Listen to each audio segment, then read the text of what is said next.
ડાંગના અંતરિયાળ ચીખલી ગામના ખેતરમાં જાણે આકાશનું સૂર્યમંડળ ધરતી પર ઉતરી આવ્યું હોય તેવા દ્રશ્યો જોવા મળ્યા છે। ખેડૂત કિશોરભાઈએ પોતાના ખેતરને ગોળાકાર વલયોમાં વિભાજિત કરી કૃષિનું નવું પરિમાણ રજૂ કર્યું છે। આ પદ્ધતિમાં કેન્દ્ર સ્થાને મુખ્ય પાક તરીકે કેળાનું વાવેતર કરી તેની આસપાસના સ્તરોમાં ઋતુ મુજબના અન્ય પાકો લેવામાં આવે છે।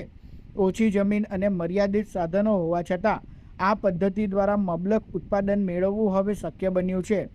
પાકને એની જરૂરિયાત પ્રમાણે જ એને વાપસા જોઈએ છે, એને ફક્ત ભેજની જરૂર છે। આટલું આપણે પાણીનો ખોટો વેડફાવ કરીએ છીએ।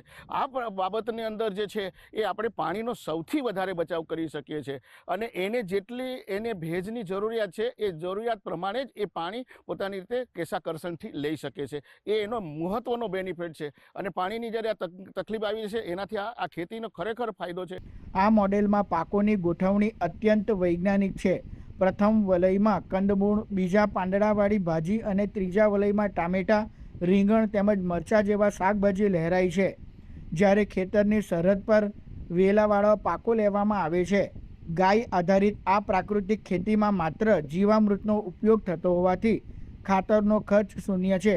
અહીં સૌથી મોટો ફાયદો પાણીની બચતનો છે।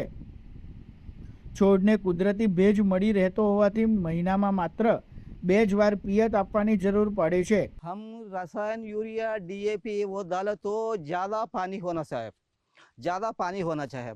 लेकिन ये प्रकृति खेती करे तो हम घना जीवामृत, द्रव जीवामृत, नीमास्त्र हम वो डाले तो वो पानी कम हो जाएगा सब।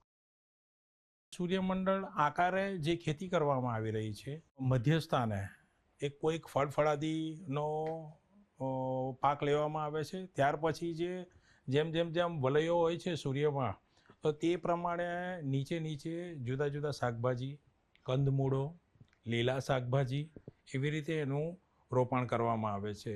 એ એમ જોવા જઈએ તો આખા વર્ષ દરમિયાનમાં આપણને કશે ને કશે કોઈને કોઈક શાકભાજી આપણને